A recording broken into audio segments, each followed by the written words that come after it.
If you struggle with your dog at the vet, today we're taking you through an entire vet visit at an animal eye specialist here in Charleston, South Carolina. Today we're going to go through the whole examination process, and I'm going to show you how to prepare your dog for this type of visit at home before the actual vet visit. So let's get right into it. Before we jump into the actual training that you'll need to know for preparing for a vet visit, first let's understand from your dog's perspective what could be happening at the vet office. You take your dog into the vet office and the vet needs to inspect your dog, do different examinations, and depending on your dog, this could create a little bit of anxiety, nervousness, or fear because of all the handling and the movements that they're not used to. Look for all the potential signs that your dog could be stressed at the vet office. That way you know what you need to focus on with your training. Things like whale eye could indicate insecurity or anxiety. If your dog is trying to move away from the vet and the vet team, that could be anxiety as well. Or if your dog's having a reactive episode at the vet visit, their stress levels could be very high. So everything we need to do is understand what's going to happen at the vet office and then train to prepare our dog for that specific situation. And the more we do this, the more calm our dog's going to be long term. When you first walk into your vet visit, you're typically going to be in the reception area. There could be other dogs, other cats, other people around. So you want to make sure your dog knows how to be calm in those situations. And of course, I recommend a downstay for that specific situation. Once your vet team is ready, they're going to call you back and usually have you go onto some type of weight scale, which means your dog needs to be comfortable getting on and getting off of things and additional handling as well. One of the things we can do to prepare us for the weight scale is going to be place command work at home, where you teach your dog to go to a specific thing and place on that item or downstay on that item. After your vet team is weighing your dog, they're usually going to take you into an examination room, but this is where the vet is going to need to handle your dog the most. So they're going to come in, they're going to do an examination. You may need to put your dog on the table, or you may need to have your dog on the floor, depending on the size of your dog. And then there could be a variety of tools and instruments that your vet team uses to examine your dog. So we'll need to prepare our dog for all this, which we'll talk about here in a little bit. One thing you can do with your dog well before your vet visit is communicate with your vet office team and talk about the potential for happy visits. Most vet offices are definitely going to be okay with you doing this. This is when you get to bring your dog into the vet office when you're not doing a real examination and simulate the whole process while giving your dog positive experiences. Make sure you have plenty of high value food rewards for this. Bring your dog into the office, walk through the office, rewarding them for eye contact, rewarding them for being calm, and getting them familiarized with the vet office before an actual examination is needed. One of the things to consider whenever you're planning out your vet visit is the car ride to and from the vet visit office. Some dogs do have some anxieties about the car, so I'm going to recommend for this specific situation, go down to the description in the link below. We'll have a video link that we've already done on how to train your dog to the car. Follow that protocol for your car rides. That's going to pay off big time when you do your vet visit. What about muzzle training for your vet visit? Many people think that muzzle training their dog means their dog is a bad dog, but that's not true. Muzzle training actually makes for a safer, calmer experience, especially when you've taken the time to do muzzle training at home before your vet visit. This is a typical muzzle that you might see whenever you go to your vet's office. As you can see, there's plenty of space in here for your dog to be comfortable, and you can still reward them through the muzzle. Muzzle training provides a safety net for everybody, including your dog. Many reactive dogs are actually calmer in the muzzle, especially when you've taken the time to do proper muzzle conditioning and training well before your vet visit. Preparing your dog for a vet visit takes time and consistency, but it pays off because everyone's more comfortable. Okay, so for an eye exam at an eye specialist, we typically start with 3 diagnostics, especially on your first visit. So those are, we typically start with tear production. So these are little tear strips. They're called Schirmer tear strips. And we place them in the eye and for a minute to measure tear production. He doesn't have to do anything crazy. He does need to be comfortable with me near his face. Okay. He's a good boy. Yeah, good boy. Yeah. You're wiggly. I know. It's okay. Diesel. Good It's boy, okay, buddy. Good boy. It's all right. It's okay. Good boy. All right. Oh my goodness. Okay, perfect. So this little strip of filter paper is going to sit in his lower eyelid, and then it's going to slowly measure tear production. Oh, just a nice man. And it's going to wet this little piece of filter paper for a minute, and then we'll measure, we'll read how many millimeters that wets within a minute. Oh, his fell out. Does that happen a lot? Or? It does. It Yeah. happens a lot, and we Okay. can typically just replace it, unless it falls on the floor or something like that. Gotcha. So, yep. So that would be the first test that he would do. Yeah, good job. So if you're Measure doing your production. this, right, and I'm just thinking from a from a training perspective. Yes. No, good. So I would probably Diesel sit. Sit down, buddy. No. Good boy. Good. A sit And stay then, might be right, helpful. do Yeah. like a lure right here. Yeah. And then if I'm luring him, like if I'm bringing my dog to the eye specialist, I could lure him right here while you put that tiered That would be checker helpful. in. Yeah. And then we have to kind of keep him stabilized while that's on there so it doesn't fall off. So then we could put him into a down. That'd Diesel be down. great. No, down. Good. And then he could just chill out like this That'd be perfect. while the test is going on. And then after that, you could take off the test and go to your next. This would be much better for Yeah, me.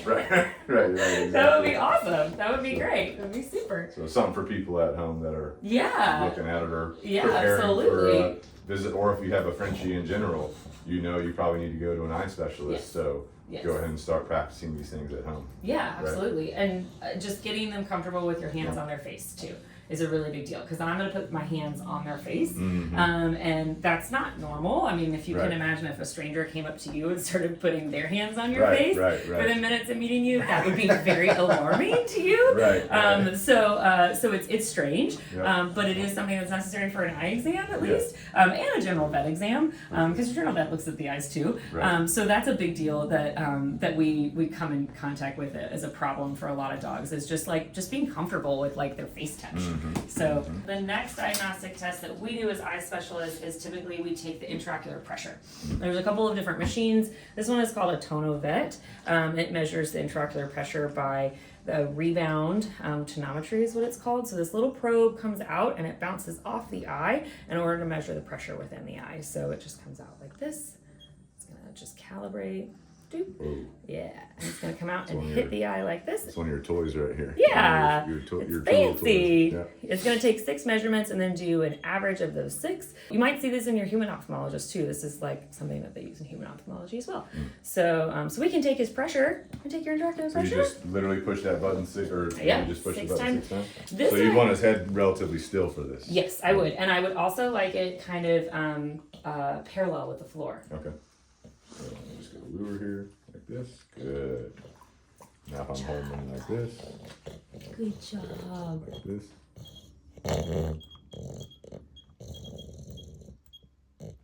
Good boy. Good boy. That was great. We got a couple. That was Okay. awesome. Okay. Good You can lure him job. Good again. job.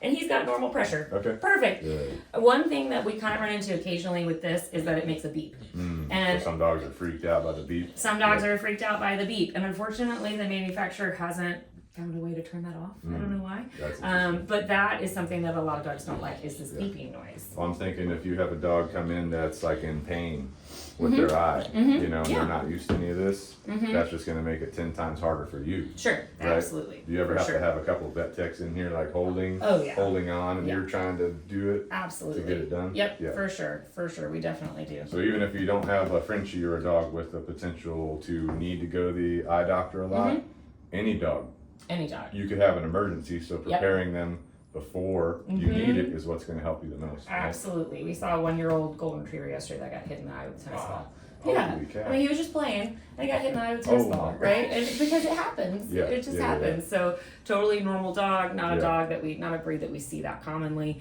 A healthy guy, and an accident happens. So yeah. All right. And then the last test that we do is we stain the eye. So Okay. this is. Diesel down. Oh, sorry. It sounds like a treat. Sounds like a treat. No, down. Down, buddy. Good boy. No. Good boy. This is He's called. having a lot of fun. He's doing great.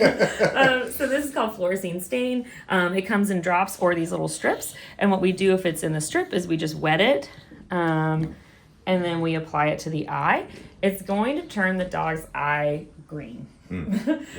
And Same then position for the eye though? that'd be great. Yes, Yeah, like- that'd be like perfect. this right So here? I'm gonna just lift up on his upper eye and tap it, and then I'm going to close his eye and it'll turn his whole eye green. Okay. The interesting thing is that within a minute or two, his tears will actually flow down through his nose, and we may see some green on his nose. Oh, wow. Yeah, Okay. so which is totally normal. Okay. But this helps us look for corneal ulcers.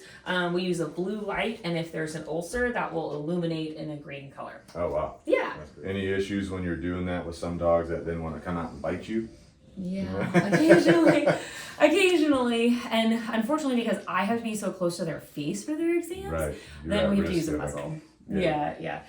So if your dog is prone to wanting to bite because they're nervous, scared, then you may want to get them comfortable using a soft muzzle. And I can grab one of those and show you, but we oftentimes encourage you to put a muzzle on and use a treat to make it a positive experience for them. And we have clients who bring in their own muzzles all the time, and those are not bad dogs. Those are just dogs who their natural reaction, unfortunately, is to bite. Right. And again, it's just safest for everybody in those situations to use. So if that happens, is your go-to like put the muzzle on, see if we can still get it done? Then if that's not possible because they're too stressed, go home, do some light sedation, come back for the next visit, lightly sedated. With a muzzle. With a muzzle on. Yeah, absolutely. And we can do 99% of dogs like that. Yeah. It's pretty uncommon for us to have to use like chemical sedation, like an injection or something like that. At least at this office, I feel like we do a really great job of going slow, reading the dog's body language, and working with them.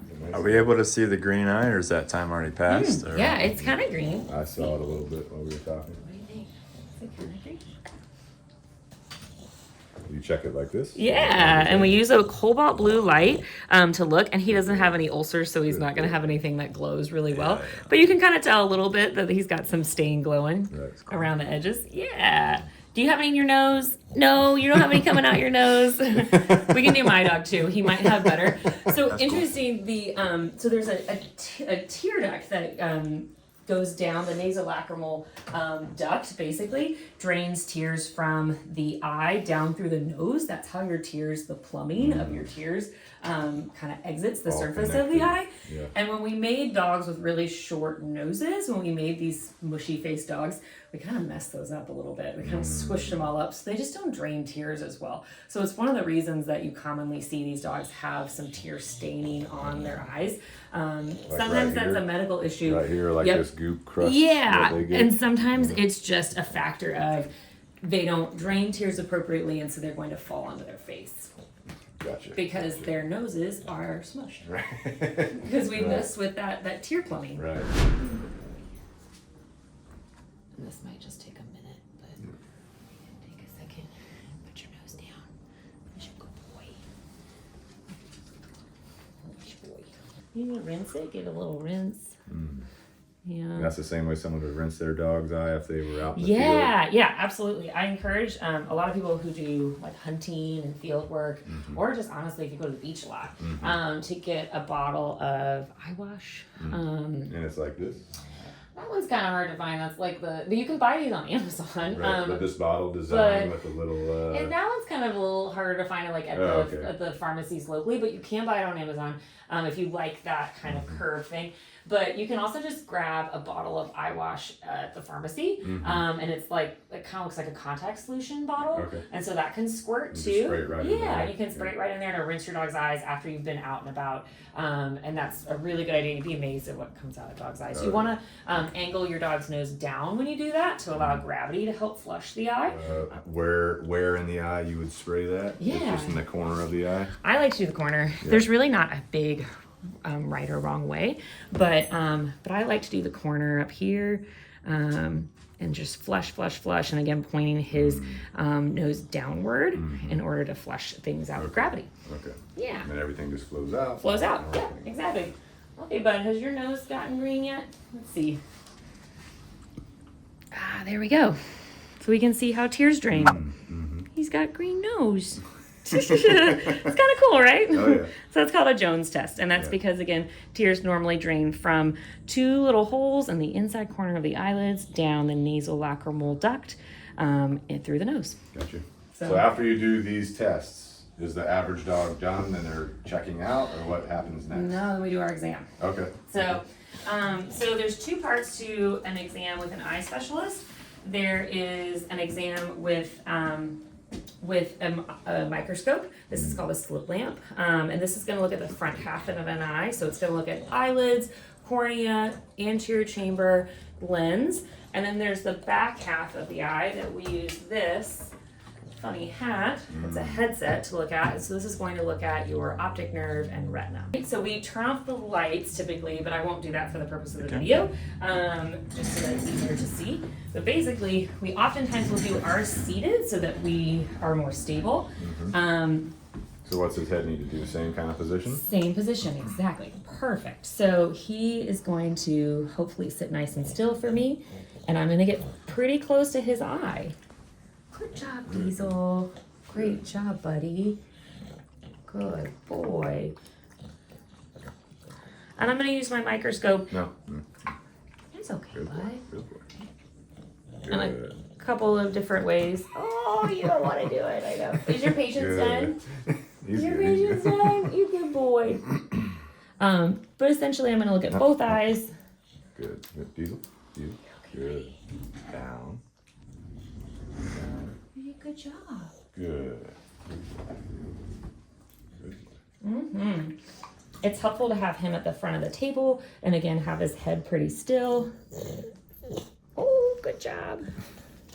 Don't lose your booty here. Good job, buddy. That's good. We got the basics. So that's We got the basics. So obviously, if Diesel's my dog and I'm doing my first visit with you and I see this, I'm like, okay, I know what I need to work on. I Yeah. need to work on him. Basically, I would teach him rest his head in my chin. That would be Or great. someone's chin. Yep. And be calm and not try to paw it. So that tells me I have homework to do, obviously, Sure. to prepare for the eye doctor. Yeah, and one of my nurses is going to be doing most of the handling, and they're going to be a little bit more skilled than the Right, owner. right. But it's always helpful to have them just comfortable with everything. He looks pretty comfy on this table. He likes the table. Yeah, he just doesn't want to hold his head still. Right. And then the second part of the exam is that I put this funny hat on, like I said, and I use a lens. Oh, my lens walked away somewhere. Excuse me, guys. Very good. Good, So I use this hat. This is basically a light source that allows me to be hands-free, and it uses a series of mirrors to help me do that. And then I use this lens, and basically this again helps me look at the retina and the optic nerve. Good job, Diesel. So I'm standing slightly farther away from him for this portion of the exam, but I still have my hands on him. You're doing a great job, buddy. Oh. Good job, buddy. Good boy. That was great. Good job. So it's pretty brief. We can get a look pretty quickly. But that's the general view, and that's the entire eye exam. We do both eyes. So the majority of like a visit like this, the dog needs to be calm, and we need their head to be still, Yes. so they can get an effective eye examination and testing. Correct. So and for they need to Diesel be here- comfortable with me in their face. Right, for him, he needs some homework on just chilling out with his head, just being still. And I'm assuming that'd be the case for most dogs you see. Most dogs are kind of wiggly wormy. Yeah. Yeah. Yeah, they're just excited. And Right. But he didn't do a bad job. Right. He did pretty well overall. He's all right. Yeah. So then after they do that, then there's the checkout process where that's basically it. Yep. So You usually schedule a follow-up with them. exactly. So I'm going to talk with the owner about the condition that their dog has, any treatment that's necessary, and then we can check the client out in the room. Most veterinarians are doing that now, if okay. that's better for you and your dog. And they just go straight out. And then they can after. go straight out, or we can walk you up to the front desk and you can check out there. But if it's easier for you, if your dog's reactive to anything in the front, we can always do things in the room too. Nice, Yeah. nice, very nice. Yeah. Okay, So, cool. yeah, and that's it from start to finish, and lots of cookies in between. Oh yeah. Yeah. Shout out to Charleston Animal Eye Specialists for working with us on this video. If you're in the Charleston or Somerville area, definitely check them out for all of your eye care needs. And if you want to work with our team, just hit the link in the description below. We'd be happy to help you with any dog training needs that you have. And if you want to learn how to teach your dog to be calm in the car, whenever you're ready to go to your vet visit or anywhere else, just check out this video right here, and I'll see you there.